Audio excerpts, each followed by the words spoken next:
Bonjour, je vous présente aujourd'hui l'analyse technique de Valorec, tradable à partir de la plateforme de CMC Markets. Alors avant de commencer, la petite précaution d'usage, il ne s'agit que d'une analyse purement technique qui ne tient pas compte des fondamentaux.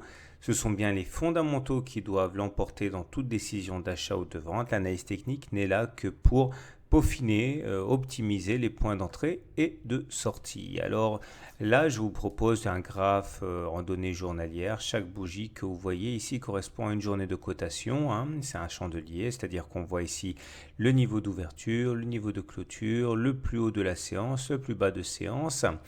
Et on voit que au regard des systèmes de tendance habituels, on est en tendance haussière sur Valorec, sur l'unité de temps journalière. Ça se voit à tous les critères.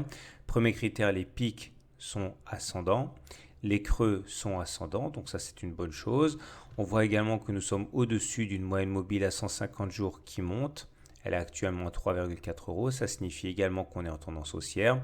Donc pas de doute à ce niveau, la tendance est plutôt bien établie. On voit également que la grosse impulsion haussière à laquelle on a assisté sur le dernier mois glissant est due au fait qu'on a cassé ce canal par le haut. Et c'est ça effectivement qui a libéré un potentiel haussier. Et ce n'est pas fini peut-être puisque quand on y regarde bien, on a dessiné et on est en train de dessiner un drapeau, c'est-à-dire un mât surplombé d'un petit canal descendant ici. Et il faut savoir que ce genre de figure a plus de chances en fait d'être cassé par le haut que par le bas.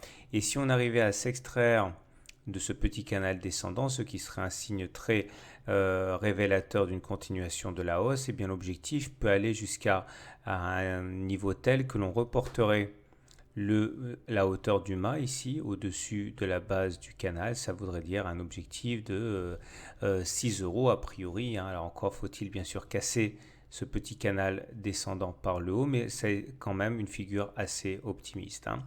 D'autant que les indicateurs techniques sur Valorec sont toujours bien orientés. On voit que les indicateurs déclinent, mais on reste sur des niveaux assez élevés. Le MACD demeure au-dessus de son signal, le RSI au-dessus de 50, le momentum est au-dessus de 0. Ce sont des éléments qui militent en fait pour une continuation de la hausse, hein. Il y a encore du potentiel. Et c'est confirmé par l'Ishimoku. Alors l'Ishimoku, ce qu'il faut regarder, c'est la situation par rapport au nuage. On voit bien que les cours sont au-dessus du nuage, ça c'est une bonne chose. C'est confirmé par la lagging span, puisque la lagging span est au-dessus des cours, donc c'est bien. La première sentinelle à lâcher, hein, c'est la Tenkan, mais on a encore la Kijun qui pourrait nous retenir en cas de nouvelle attaque baissière. Et tant que de toute manière on se maintient au-dessus du nuage, il n'y a pas de raison de s'inquiéter. Donc l'idée, encore une fois, c'est de revenir aux fondamentaux. Maintenant, si vous pensez que Valorec mérite mieux que 4,17 euros, 4,18 euros, et bien naturellement, il faut envisager d'acheter. Alors, les bons points d'entrée à l'achat seraient par exemple une cassure du drapeau, hein, c'est-à-dire une cassure par le haut de ce petit canot aux alentours de 4,3 euros. Ce serait un bon moment pour entrer éventuellement. Vous pouvez également envisager de spéculer à la baisse, hein, si vous pensez que Valorec ne mérite pas 4,17-18 euros. Et là, à cet égard, un bon point d'entrée pour spéculer à la baisse serait la cassure de la Kijun. Si on devait casser la Kijun à la baisse, on risquerait d'avoir une accélération baissière jusqu'à 3,3 euros, hein, pourquoi pas.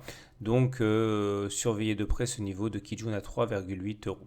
Voilà, je vous souhaite une bonne journée, de bons trades et à très bientôt pour une autre analyse technique.